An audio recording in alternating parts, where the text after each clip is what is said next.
प्रसंग तो बड़ा छोटा सा है, लेकिन बड़ा आनंद आएगा यह प्रसंग सुनने पर। श्यामलाल भक्त सुदामा से कथा सुन रहे हैं। श्यामलाल आग्रह करते हैं कि सुदामा, अब तो मुझे और व्याकुल न करो, वो कथा सुनाओ। अच्छा तो सुनिए। सुदामा भी कथा सुनाने की मुद्रा में आ गए। सुदामा कहते हैं कि बात उस समय की है जब सृष्टि बनी थी। उस समय परमात्मा ने धरती पर अनेक प्राणियों की रचना की। जब प्राणियों की रचना की तो उनको नचाने के लिए माया का भी सृजन किया। कथा कहती है कि एक दिन श्री हरि विश्राम की मुद्रा में बैठे थे तो माया उनके पास रुष्ट मनोदशा में आई।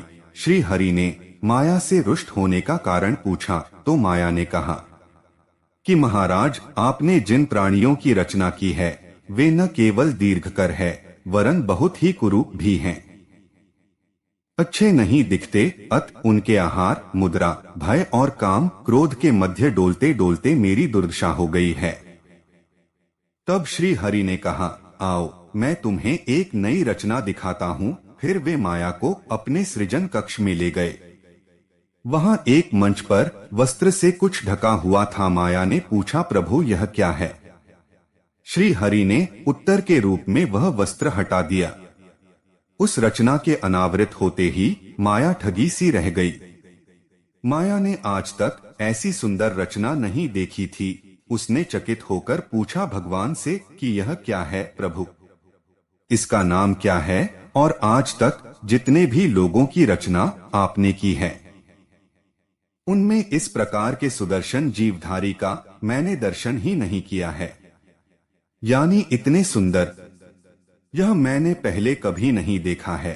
तब श्री हरि ने हंसकर कहा, माया यह एक नवीन रचना है, इसे तुम साक्षात मेरे चिन्ह में अंश से सृजित ही जानो। इस जीवधारी को तुम मनुष्य के नाम से जानोगी। माया ने कहा, प्रभु यह आपका कैसा न्याय है कि अपने खेलने के लिए तो इतनी सुंदर रचना और मेरे लिए ये कुरूप पशु पक्षी। आप इसे मुझे दे दीजिए, इससे तो मैं खेलूंगी। तब श्री हरि ने माया को बहुत समझाया कि यह मनुष्य तो उनको अति प्रिय है, आथ वे उसको कैसे दे सकते हैं। पर माया कब हार मानने वाली थी, वह भी हठ पकड़े रही। अंततः श्री हरि ने कहा, अच्छा एक कार्य करते हैं कि दोनों इसके साथ एक साथ खेलते हैं। हम दोनों अपने अपने अनुसार इसे अपनी ओर आकर्षित करेंगे। जो इसे ले जाए यह उसका। तो ऐसा करो कि 50 भाग तुम्हारे और 50 मेरे। यानी भगवान कह रहे हैं कि माया 50% तेरा हो गया और 50% मेरा। तब माया ने कहा कि प्रभु, तब तो यह मनुष्य निश्चित रूप से आपका ही होगा। ये तो खेल समानांतर शक्ति का नहीं हुआ। आपके 50 भाग के समक्ष मेरा तो वश नहीं चलेगा। माया के ऐसे कहने पर बहुत देर तक कौन कितने भाग से मनुष्य को अपना बनाने के लिए आकर्षित करेगा, इस विषय को लेकर तर्क वितर्क होता रहा। अंततः यह निश्चित हुआ कि माया के द्वारा खींचने का भाग 99 अंश और श्री हरि एक अंश से मनुष्य को अपनी ओर खींचेंगे। सहज भाषा में समझे तो माया को 99% मिल गया और भगवान को केवल 1% मिला अपनी ओर खींचने के लिए।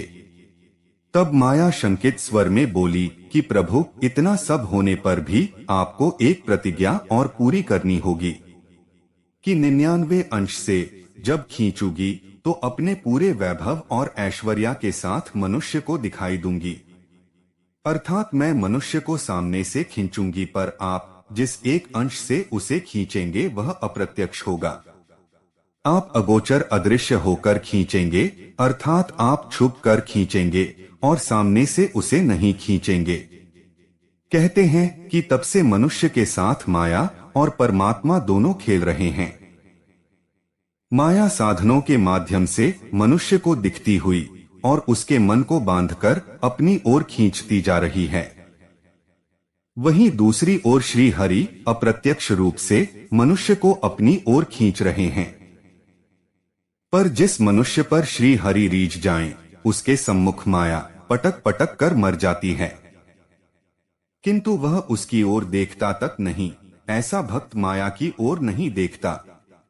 माया का कोई पाश श्री हरि के उस स्नेह पाश को छू नहीं पाया जिसे श्री हरि ने चुन लिया। जो भी उनके द्वारा चुन लिए गए वे माया से अप्रभावित रहे।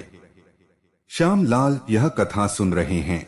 श्यामलाल अश्रुपूरित नेत्रों से अपने सामने बैठे सुदामा की ओर देख रहे थे, मानो वह उनसे श्री हरि के चरणों में भक्ति की याचना कर रहे हो। कथा की आनंद वर्षा में भीगे हुए वह हाथ जोड़कर बोले, जय हो श्री हरि की, जय हो।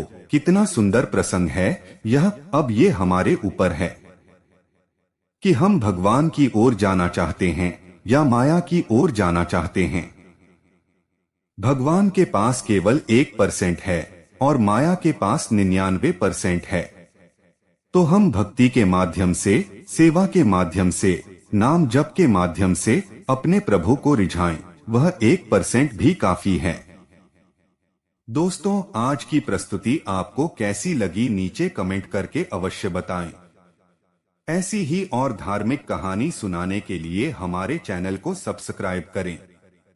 जय श्री हरि विष्णु।